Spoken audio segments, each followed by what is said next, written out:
Hola, bienvenidos al Evangelio, Teología y Vida de esta semana. El próximo domingo escucharemos un relato muy lindo, que es el pasaje de las bodas de Caná.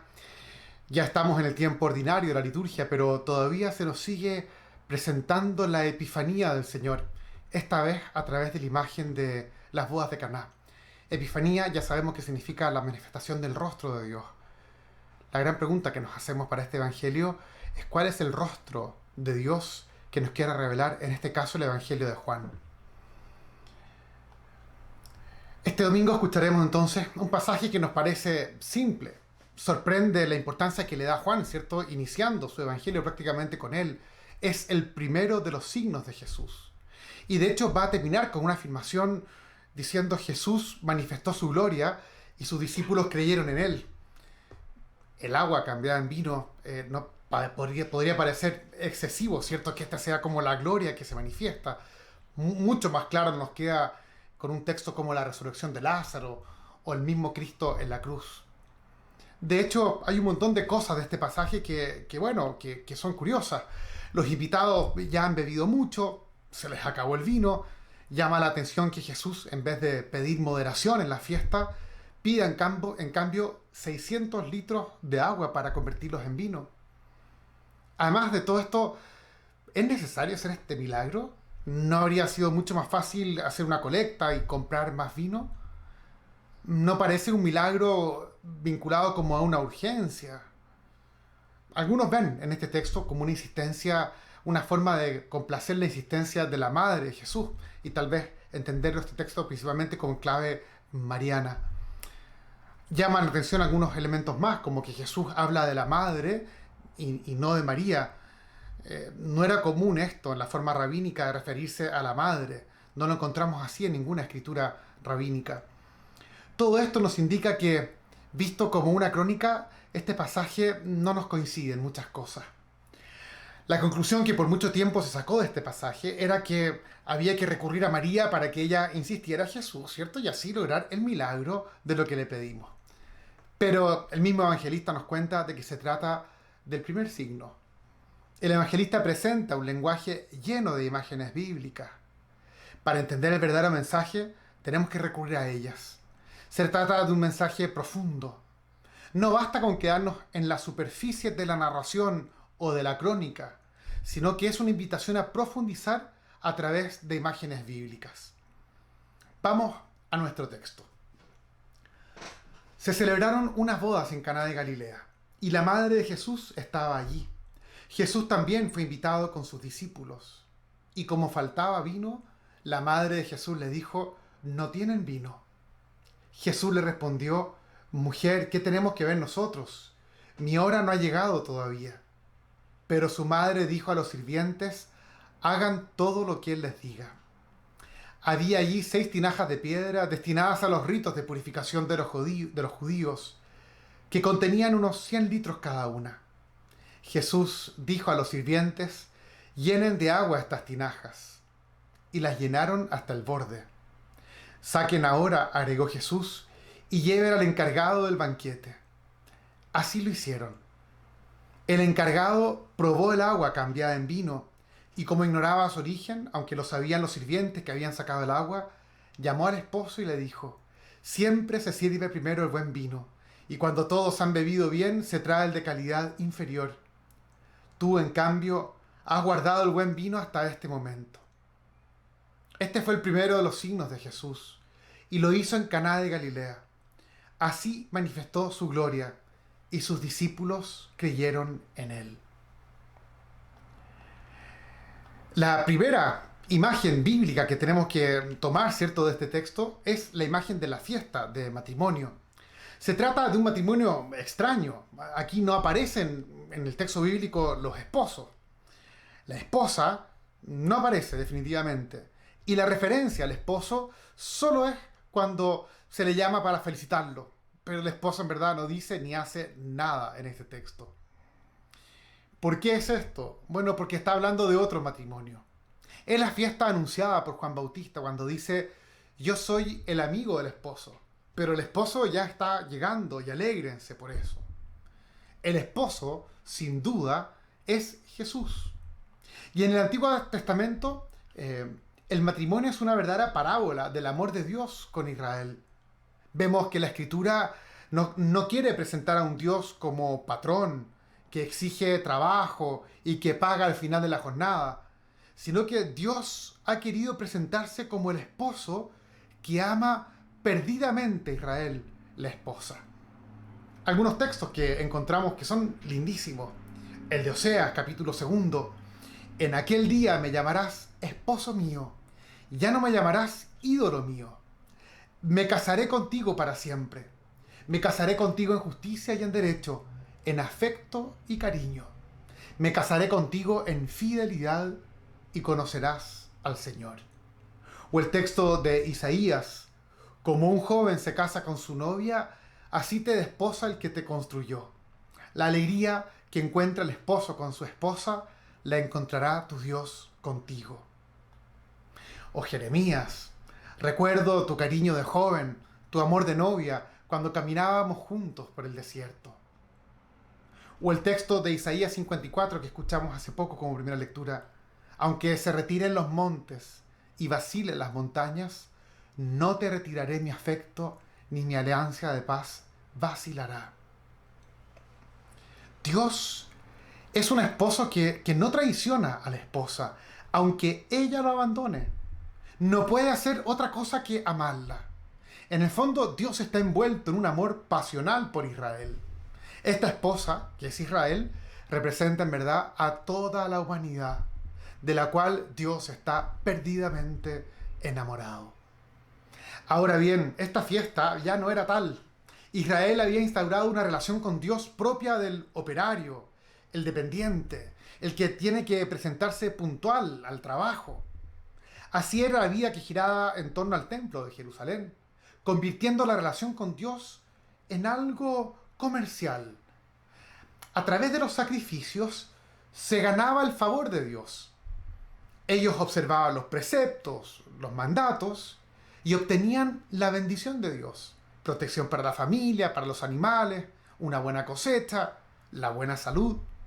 Dios era considerado un legislador severo, al punto que se enojaba cuando alguien transgredía su orden. Esto lo encontramos, por ejemplo, en el libro del Deuteronomio, en el capítulo 27, aparecen 52 maldiciones a quien no obedecía al Señor.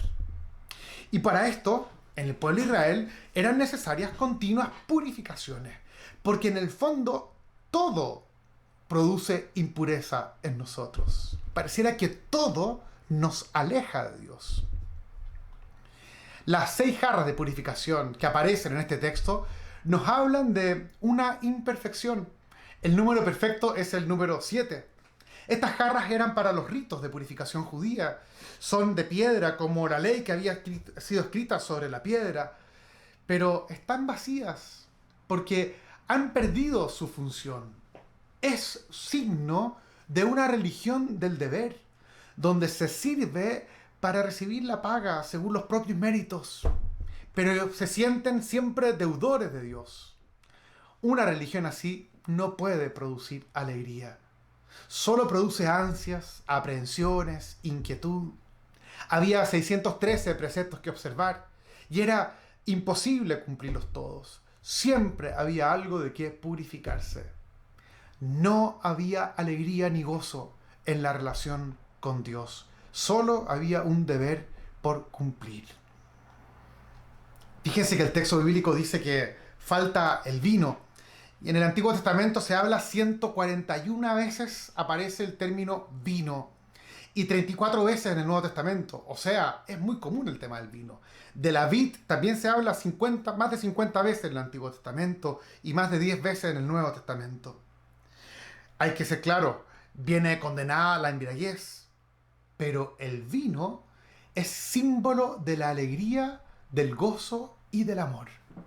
Miren el texto del Eclesiástico, capítulo 31, cuando dice: el vino es vida para el hombre si lo bebe con moderación.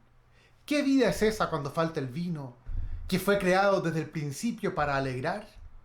Alegría, gozo y euforia es el vino bebido a su tiempo y con moderación. O el Salmo 104, que habla de sacar trigo de la tierra y vino para que le alegre el corazón. O el texto de Isaías 25, el Señor Todopoderoso ofrece a todos los pueblos una fiesta de manjares suculentos, un festín de vinos añejados, manjares deliciosos, vinos generosos. En esta relación que Israel ha instaurado con su Dios, le falta el vino. Es una fiesta de matrimonio, que es la relación con Dios, en que no hay alegría, porque no hay una relación de amor, sino que se ha convertido en cumplir los preceptos. Algunos, no todos en Israel, han establecido una relación comercial con Dios, una relación de dependientes, de empleados, de asalariados.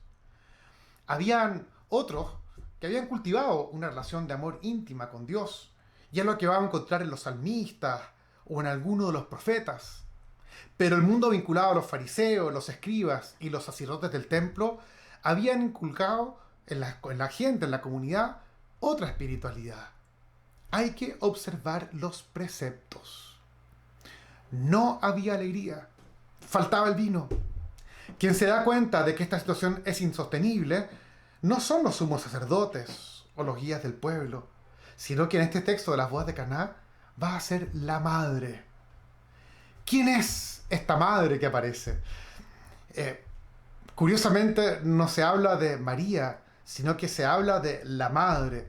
María estaba presente en las bodas de Caná, pero la simbología bíblica es la que nos queremos tomar de ella para profundizar en el texto. ¿De qué vientre ha nacido el Mesías? Cristo, el Mesías, ha nacido del seno de Israel, que es la esposa del Señor. En este pueblo hay un resto fiel que ha cultivado una relación fiel con el Señor y se da cuenta de que es insostenible esta situación. No hay alegría, no hay fiesta en definitiva. Así lo entendían los líderes espirituales. Por eso Juan, al final del Evangelio, vuelve a presentar a la madre a los pies de la cruz. Es la madre que queda unida al discípulo, que representa a la comunidad que nace del seno de Israel. Jesús le dice al discípulo: recuerda que Israel es tu madre, ama y acoge a tu madre. Y a la madre, que en tiempo de Juan había repudiado al hijo, porque lo había rechazado, Israel había rechazado al Mesías, le dice: este es tu hijo. Quien reconoce que falta alegría y gozo en la relación con Dios es la parte de Israel que ha asimilado la espiritualidad del profeta, que predica una relación de amor con el Señor. Esta es la parte de Israel que recurre a Jesús, el único que puede dar esa agua, quien la acoge se convierte en fuente de alegría. El texto no dice se acabó el vino, sino que el texto dice no tienen vino, no hay vino, nunca tuvieron vino, pareciera.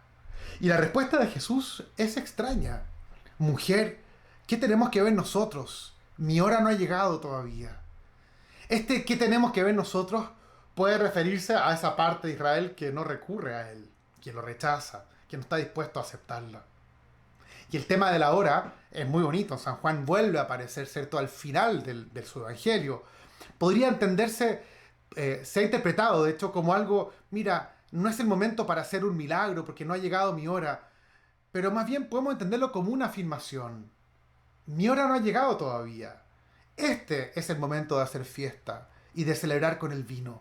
Este es el tiempo de la alegría.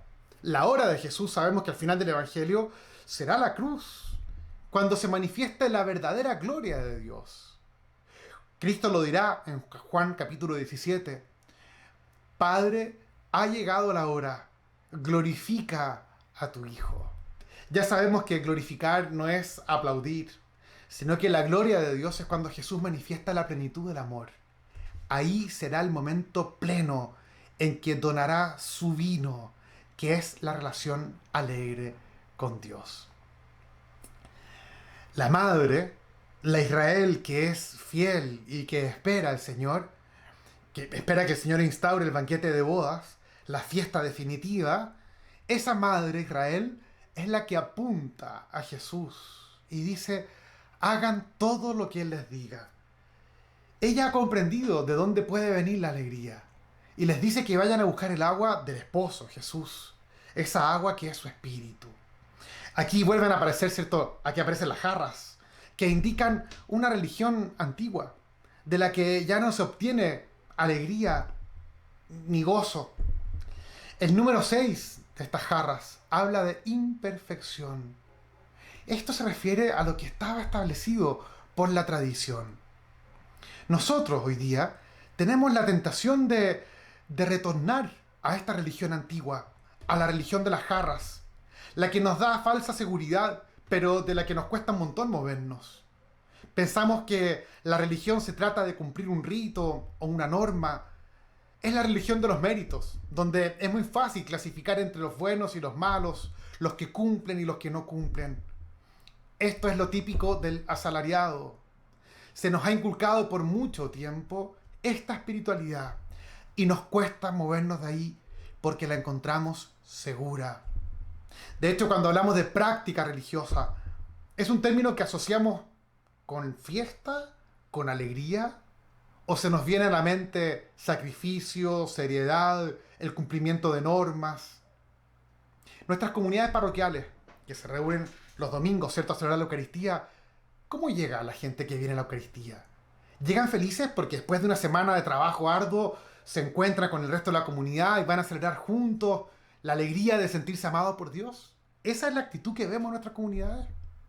Pareciera que muchas veces, en vez, vemos rostros de personas obligadas, con poco convencimiento, más bien preocupados de no cometer una ofensa a Dios por no ir a misa.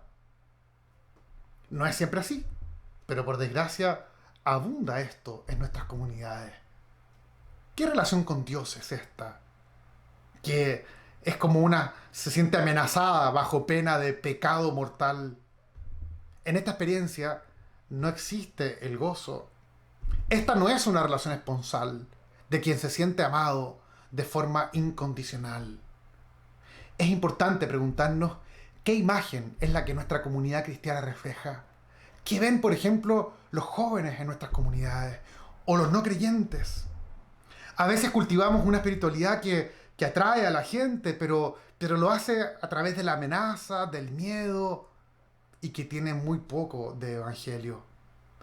Una espiritualidad que no produce alegría y gozo en la relación con Dios se aleja de la enseñanza de Cristo en su evangelio. Es una religión de jarras vacías. Seguir a Cristo y su propuesta siempre produce una gran alegría. Y esto se transmite también hacia afuera. Hemos cubierto el manto. El evangelio, por desgracia, lo hemos cubierto con un manto de tristeza, de seriedad. Lo único que hace esto es alejar a los más jóvenes y a los no creyentes. La felicidad, en cambio, atrae y todo la buscamos de una forma u otra. Y lo que ellos buscan, nosotros en Cristo lo hemos encontrado. Qué importante. También son los sirvientes que aparecen en este texto bíblico, que llenan las tinajas con agua. Ellos son los que permiten que se realice este milagro de gozo, de alegría.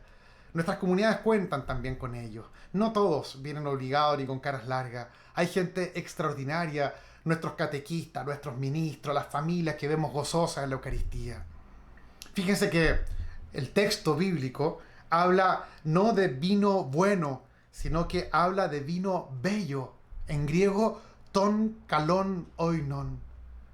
Ha entrado la belleza en la práctica religiosa.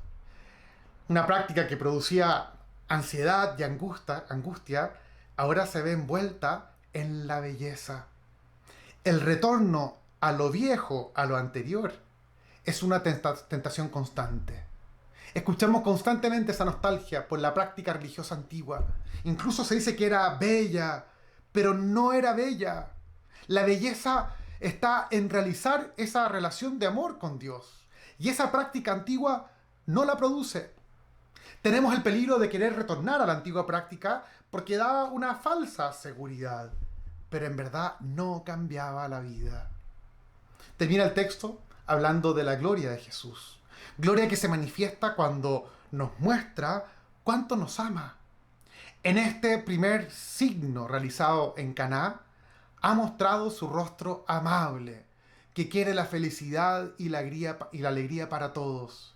No una religión de asalariados, sino que una religión de hijos amados por Dios. Dios no nos da órdenes para ser respetadas, sino que nos hace partícipes de su amor. No es una religión ni de amenazas ni de castigos. Esa es la religión de las jarras vacías. La gloria de nuestro Dios es la revelación de un amor gratuito e incondicional. Quien se siente amado así, solo le queda vivir en esa alegría y en ese gozo. Esta es la epifanía que escucharemos en el Evangelio de este domingo. Les deseo a todos un buen domingo.